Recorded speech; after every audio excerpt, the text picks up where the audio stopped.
Hello guys, मैं विवेक सक्सेना अपने YouTube channel grade study में आप सभी का स्वागत करता हूं।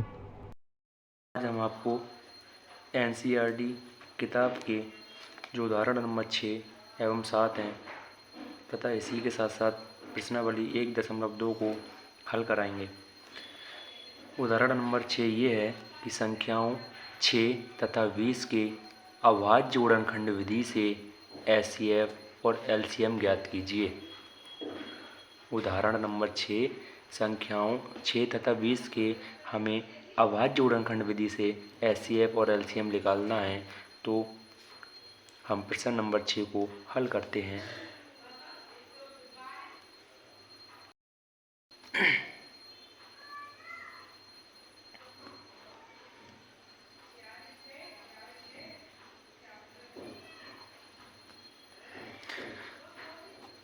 हम जानते हैं कि जब भी किसी भी दो संख्याओं का एलसीएम निकालते हैं अभाज्य गुणनखंड विधि से, तो हम उन संख्याओं को एक साथ रखकर उन संख्याओं के फैक्टर करते हैं। अर्थात हमारा जो अभाज्य गुणनखंड विधि होती है उनमें अभाज्य संख्याओं से ही हम उनके फैक्टर करते हैं। तो संख्याएं जब हमारी कितनी भी हों, जब एलसीएम निकालते हैं तो सारी संख्याओं को एक साथ लेकर उनके फैक्टर करते हैं। तो हम 6 और 20 का जब एलसीएम निकालेंगे तो 6 तथा 20 को सर्वप्रथम हम छोटी से छोटी संख्या जो अभाज्य संख्या 2 होती है, अगर 2 से वह संख्याएं कट रही हैं तो हम उनको काटते रहेंगे। यदि कितनी भी संख्याएं हमारी क्यों ना हो, यदि कोई भी एक संख्या किसी एक संख्या से कटेगी तो हम उसको जब तक काटेंगे जब तक कि वह कटती रहेगी। तो हम 6 और 20 को 2 से जब विभाजित करेंगे तो 2 3 बार में विभाजित होगा, 2 3 6 तथा 20 10 बार में विभाजित होगा, 2 दाएँ 20। जैसा कि 3 2 से विभाजित नहीं होगा अब, लेकिन 10 2 से विभाजित हो जाएगा, तो हम पहले इसको 2 से ही विभाजित करेंगे। 3 विभाजित नहीं होगा तो इस संख्या को हम सेम उतार देंगे। तो 10 5 बार में विभाजित होगा, तो 5 10। हम जानते हैं 2 से ना 3 विभाजित होगा ना ही 5 विभाजित होगा, तो अगली अभाज्य संख्या 3 से हम 3 को एक बार में विभाजित करेंगे, जबकि 5 से हम उतार देंगे।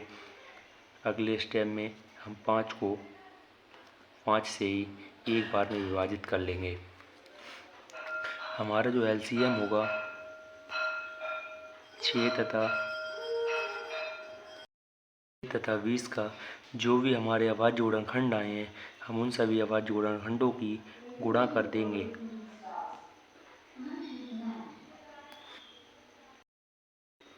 2 दूनी 4, 4 तियां 12, 12 पंजे 60।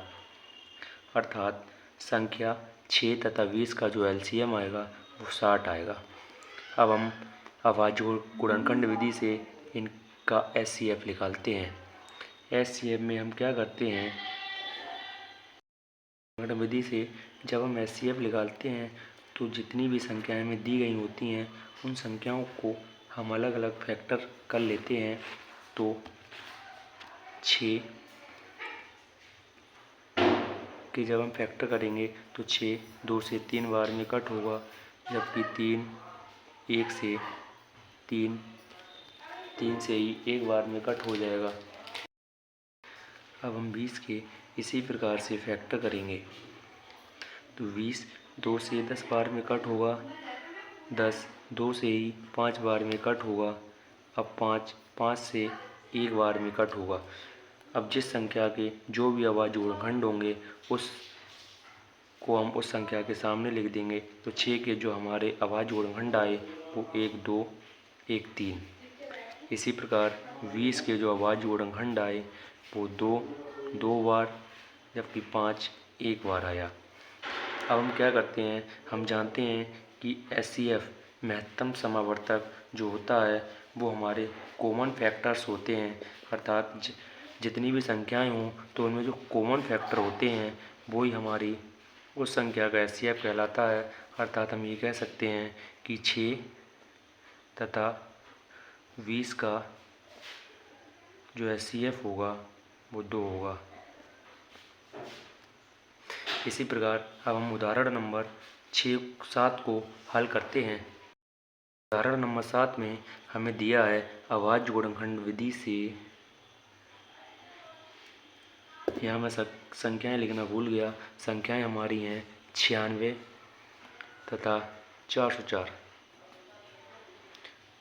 इसका हमें HCF और LCM निकालना है। तो सर्वप्रथम हम इन दोनों संख्याओं का अभाज्य गुणनखंड विधि से LCM निकालते हैं। जैसा कि हमने बताया था, जब हम LCM निकालते हैं तो हम जितनी भी संख्याएं हों उनको एक साथ लेकर के उनको फैक्टर के रूप में विभाजित करते हैं। तो इस प्रश्न को हल करते हैं। पता है 96 तथा 404 दोनों सम संख्याएं हैं, ये 2 से विभाजित हो जाएंगी। 96 2 से 48 बार में, जबकि 404 2 से 202 बार में विभाजित होंगी। ये संख्याएं भी हमारी 2 से विभाजित हो जाएंगी। 2 से 48 24 बार में, जबकि 202 101 बार में विभाजित होंगी। जैसा कि हम देख रहे हैं कि 24 2 से विभाजित होगा, परंतु 101 नहीं। तो 24 जब तक 2 से विभाजित होगा हम उसको 2 से विभाजित करते रहेंगे, और जबकि 101 को सेम उतारते रहेंगे। 2 2 छंग 12, 101 को हमने ऐसे ही लिया।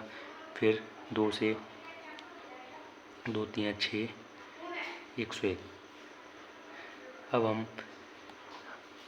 क्योंकि हम जानते हैं 3 और 101 दोनों विषम संख्याएं हैं जो कि 2 से विभाजित नहीं होंगी, तो हम 3 से 3 को विभाजित करते हैं, जबकि 101 को ऐसे ही उतार लेते हैं। जानते हैं कि 101 जो संख्या दी है वो एक अभाज्य संख्या है, जो कि या तो 1 से कटेगी या स्वयं से कटेगी। तो 101 स्वयं से ही एक बार में कट हो जाएगी। बात हम कह सकते हैं कि संख्याएं 96 तथा 404 का जो LCM होगा वो हमारा 2 दूनी 4, 4 दूनी 8, 8 दूनी 16, 16 दूनी 32, 32 तियाँ 96, 96 की गुणा जब 101 बार करेंगे तो हमारा 9696 प्राप्त होगा, जो कि हमारा इन दोनों संख्याओं का लघुत्तम समावर्तक होगा, LCM होगा। अब हम इन संख्याओं का HCF निकालते हैं। तो दोनों संख्याओं के हम अलग अलग अभाज्य गुणनखंड विधि से फैक्टर करते हैं। तो 96 48 बार में कट होगा, 48 2 से 24 बार में कट होगा, 24 2 से 12 बार में कट होगा, 12 2 से 6 बार में कट होगा, 6 2 से 3 बार में कट होगा, 3 से ही 1 बार में कट होगा। इसी प्रकार 404 2 से 202 बार में कट होगा, 202 2 से 101 बार में कट होगा, जबकि 101 स्वयं 101 से 1 बार में कट होगा। अब इन संख्याओं के जो भी अभाज्य गुणनखंड हैं उन संख्याओं के सामने हम लिख देंगे। तो 96 2 से 1 2 3 4 5 बार कट हुआ, तो 2 को हम गुणा में 5 बार लिख लेंगे, जबकि 1 बार 3 से ये कट हुआ। 404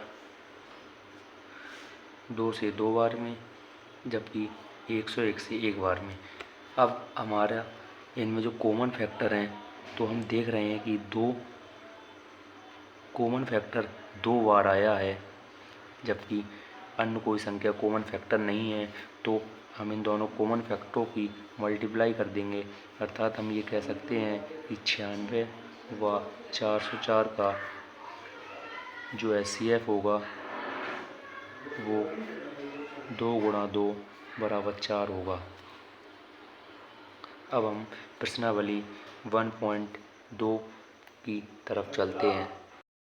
1.2 में जो पहला सवाल है वो हमारा ये है कि निम्न संख्याओं को अभाज्य गुणनखंडों के गुणनफल के रूप में लिखना है, अर्थात इन संख्याओं के जो भी अभाज्य गुणनखंड होंगे उनको हमें उनके रूप में लिखना है। तो पहला सवाल हमें दिया है हल 140। तो 140 के हम सर्वप्रथम अभाज्य गुणनखंड करते हैं। तो 140 2 से 70 बार में विभाजित हो जाएगा। इसी प्रकार 70 2 से 35 बार में विभाजित हो जाएगा। अब 35 2 से विभाजित नहीं होगा और ना ही ये 3 से विभाजित होगा। तो अब ये 5 से 7 बार में विभाजित होगा। 5 सत्ते 35 और 7 स्वयं से विभाजित होगा। अर्थात हम ये कह सकते हैं कि 140 के जो अभाज्य गुणनखंड हैं वो ये होंगे 2 गुणा 2 गुणा 5 गुणा 7। अर्थात 2 से ये 2 बार में कट है तो 2 की पावर हम 2 भी लिख सकते हैं, गुणा 5 की पावर 1 गुणा 7 की पावर 1। यही हमारे अभाज्य गुणनखंड हैं जो कि गुणनफल के रूप में पूछे गए थे। इसी प्रकार सवाल नंबर 2 156 के फैक्टर करते हैं। 156 2 से हमारा विभाजित होगा। 2 सत्ते 14, 1 शेष बचेगा, वो आगे चल के 16 होगा। 2 अट्ठे 16। 78 भी 2 से विभाजित होगा। 2 तियां 6, 1 बचेगा, आगे चल के 18 हो जाएगा। 2 ने 18। ये 3 से विभाजित होगा। 3 एकम 3, 3 तियां 9 और ये 13 से ही विभाजित होगा, अर्थात 13 एकम 13। अर्थात 156 के जो गुणनखंड होंगे वो हमारे 2 गुणा 2 गुणा 3 गुणा 13, जिसको हम 2 की घात 2 गुणा 3 की घात 1 गुणा 13 की घात 1 लिख सकते हैं। सवाल नंबर 3 को हल करते हैं। 3825 3825 हम जानते हैं एक विषम संख्या है, ये 2 से विभाजित नहीं होगी। तो हम 3 से विभाजित करके देखते हैं। 3 एकम 3, 3 दूनी 6, 2 शेष बचेगा, आगे चल के 22 हो जाएगा। तो 3 सत्ता 21, 1 बचेगा, आगे चल के 15 हो जाएगा। 3 पंजे 15। 1275 ये भी 3 से विभाजित हो जाएगा। 3 चौक 12, 3 दूनी 6, 1 बचेगा, आगे चल के 15 हो जाएगा। 3 पंजे 15। अब ये 425 हमारा 3 से विभाजित नहीं होगा, तो इसको हम 5 से विभाजित करेंगे। 5 अट्ठे 40, 2 शेष बचेगा, आगे चल के 25 होगा। तो 5 25। फिर 5 से विभाजित होगा। 5 एकम 5, 3 बचेगा, 35 हो जाएगा। 5 सत्ते 35। 17 स्वयं से ही विभाजित होगा। 17 एकम 17। अर्थात हम ये कह सकते हैं कि 3825 के जो अभाज्य गुणनखंड विधि से फैक्टर आए हैं वो ये हैं 3 गुणा 3, 5 गुणा 5 गुणा 17, जिसे हम 3 की घात 2 गुणा 5 की घात 2 गुणा 17 की घात 1 के रूप में लिख सकते हैं। उम्मीद है कि ये प्रश्न समझ में आ गए होंगे। अगर ऐसा है तो सवाल नंबर 4 जो कि 5005 तथा सवाल नंबर 4 5005 तथा सवाल नंबर 5 7429 के अभाज्य गुणनखंड विधि से इनके जो भी फैक्टर हों उनको गुणनफल के रूप में लिखें और कमेंट बॉक्स में इनका आंसर ज़रूर बताएं। अब हम प्रश्न नंबर 2 को हल करते हैं। प्रश्न नंबर 2 ये है कि निम्नलिखित युग्मों के HCF तथा LCM ज्ञात कीजिए तथा जांच कीजिए कि दो संख्याओं का गुणनफल अर्थात इन दोनों संख्याओं का जो गुणनफल होगा वो बराबर होगा HCF गुणा LCM के। तो जैसा कि हमने बताया था अभाज्य गुणनखंड विधि से जब HCF और LCM निकालते हैं, LCM जो भी संख्याएं हों उनके हम फैक्टर एक साथ कर लेते हैं, जबकि HCM में जितनी भी संख्याएं हों उनके अलग अलग फैक्टर करके जो भी फैक्टर कॉमन होते हैं वही हमारा HCF होता है। तो हम इस प्रश्न को हल करते हैं। सवाल नंबर पहला है 26 और 91। हम जानते हैं 26 2 से विभाजित होगा जबकि 91 नहीं। तो 26 को हम पहले 2 से विभाजित करते हैं जो कि 13 बार में विभाजित होगा। 91 को हम सेम उतार लेते हैं। अब हम जानते हैं कि 13 स्वयं से विभाजित होगा, 91 13 से भी विभाजित हो जाएगा और ये 7 से भी विभाजित होगा। तो सबसे पहले हम इसको 7 से विभाजित करेंगे, क्योंकि जब भी हम किसी भी सवाल में फैक्टर करते हैं तो क्रम से फैक्टर करते हैं। 7 13 विभाजित नहीं होगा 7 से, तो 13 को हमने ऐसे ही लिख दिया। 7 से जो 91 विभाजित होगा वो भी 13 बार में विभाजित होगा, क्योंकि 13 सत्ते 71 होते हैं। 13 13 एकम 13, 13 एकम 13। तो जो एलसीएम आया हमारा 26 तथा 91 का, वो आया 2 गुणा 7 गुणा 13 बराबर 7 दूनी 14। 14 की गुणा जब 13 से करेंगे तो ये हमें 182 प्राप्त होगा। इसी प्रकार अब हम इनका एचसीएफ निकाल लेते हैं। तो 26 2 से 13 बार में विभाजित होगा, जबकि 13 से ही एक बार में विभाजित हो जाएगा। इसी प्रकार 91 हमारा 7 से 13 बार में विभाजित होगा और 13 स्वयं से एक बार में विभाजित होगा। तो 26 बराबर 26 के जो अभाज्य गुणांक विधि से फैक्टर आए हैं वो 2 गुणा 13, जबकि 91 के 7 गुणा 13। जैसा कि हम देख रहे हैं कि इनमें जो वैनिस्ट फैक्टर है वो हमारा 13 है। तो हम ये कह सकते हैं कि 26 व 91 का जो एचसीएफ होगा वो 13 होगा। अब हम इसको जांच करते हैं। जैसा कि हमें दिया गया था, दो संख्याओं का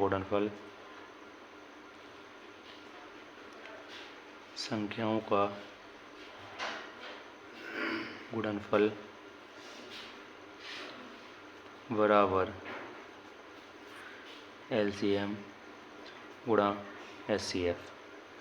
तो दो संख्याएं हमारी हैं 26 गुणा 91 बराबर एलसीएम आया था 182 गुणा 13। 26 तथा 91 की मल्टीप्लाई करेंगे तो ये हमें 2366 प्राप्त होगा। 2366 प्राप्त होगा। इसी प्रकार जब 182 की गुणा हम 13 से करेंगे, 13 दूनी 26, 26 का लग 6 हासिल लगा 2, 13 अट्ठा 104, 104 और 2 106 हासिल लगा 10, 13 एकम 13 और 10 हासिल का 23। जैसा कि 2366 बराबर 2366 ये हमारा जांच हो गया। इसी प्रकार हम इसी का सवाल नंबर 2 हल करेंगे। तो हमारा है 510 तथा 92। अब हम इसका एलसीएम निकालते हैं। तो सर्वप्रथम इसको हम 2 से विभाजित करते हैं। 2 दूनी 4, 1 यहाँ बचेगा, आगे चल के ये 11 होगा। 2 पंजे 10, 1 बचेगा, फिर से ये 10 हो जाएगा। 2 पंजे 10, 2 से 92, 2 चौक 8, यहाँ 1 बचेगा, 12 हो जाएगा। 2 छंग 12। अब ये 255 2 से नहीं विभाजित होगा, लेकिन 46 विभाजित हो जाएगा। तो इसको हम 2 से ही विभाजित करेंगे। 46 जो है वो 2 से 23 बार में विभाजित होगा। 2 दूनी 4, 2 तीन 6। अब हम जानते हैं कि 255 और 23 दोनों विषम संख्याएं हैं जो कि 2 से विभाजित नहीं होंगी। तो हम इसको 3 से विभाजित करके देखते हैं। 3 अट्ठे 24, 1 बचेगा, 15 हो जाएगा। 3 पंजे 15, 23 3 से विभाजित नहीं होगा। और हम जानते हैं कि ना 85 ना 23 दोनों 3 से विभाजित नहीं होगा। तो 85 को सबसे पहले हम 5 से विभाजित करते हैं। 5 एकम 5, 3 बचेगा, 35 हो जाएगा। 5 सत्ते 35, 23 को ऐसे ही लिख लेते हैं। अब हम जानते हैं कि 17 तथा 23 दोनों अभाज्य संख्याएं हैं और दोनों संख्याएं स्वयं से ही विभाजित होंगी। तो सबसे पहले 17 को 17 से तथा 23 को 23 से विभाजित कर देंगे। अर्थात हम ये कह सकते हैं कि इन दोनों संख्याओं का जो एलसीएम होगा वो हमारा 2 गुणा 2 गुणा 3 गुणा 5 गुणा 17 गुणा 23। 2 दूनी 4, 4 तीन 12, 12 में 60, 60 गुणा 17 गुणा 23। 17 की गुणा 0 से 0 आएगा। 17 की गुणा जब 6 से करेंगे तो 17 छक 102। 102 की गुणा जब 23 से करेंगे तो हमें 23 की मल्टीप्लाई जब 0 से करेंगे तो 0 आएगा। 23 दूनी 46, 46 के 6 हासिल लगा 4, 23 की गुणा 0 से करेंगे तो 0 ही आएगा, और जब 0 में हासिल के 4 जोड़ेंगे तो 4, 23 एकम 23, 23,460। अब हम इन संख्याओं का HCF निकालते हैं। तो 510 के अलग फैक्टर करेंगे, जो भी 2 से 255 बार में विभाजित होगा। 255 3 से 85 बार में विभाजित होगा। 85 5 से 17 बार में विभाजित होगा, और 17 स्वयं से 1 बार में विभाजित होगा। इसी प्रकार 92 2 से 46 बार में विभाजित होगा। 46 2 से 23 बार में विभाजित होगा, और 23 स्वयं से 1 बार में विभाजित होगा। अर्थात 510 जो फैक्टर हैं वो 2 गुणा 3 गुणा 5 गुणा 17। इसी प्रकार 92 के जो फैक्टर हैं वो 2 गुणा 2 गुणा 23। अर्थात हम ये कह सकते हैं कि इन दोनों संख्याओं का जो HCF होगा वो 2 होगा। अब हम इसको जांच के द्वारा चेक करते हैं। जैसा कि हमें दिया गया था, दो संख्याओं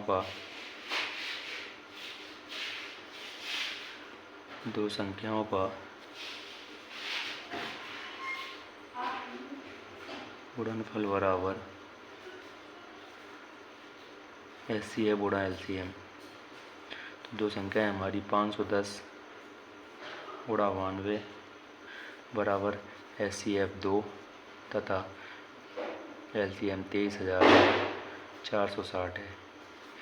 जब हम 2 की गुणा 23,460 से करेंगे तो 2 छंग 12 हासिल लगा 1, तो चौपाट 1 हासिल का 9, 2 3 6, 2 दूनी 4।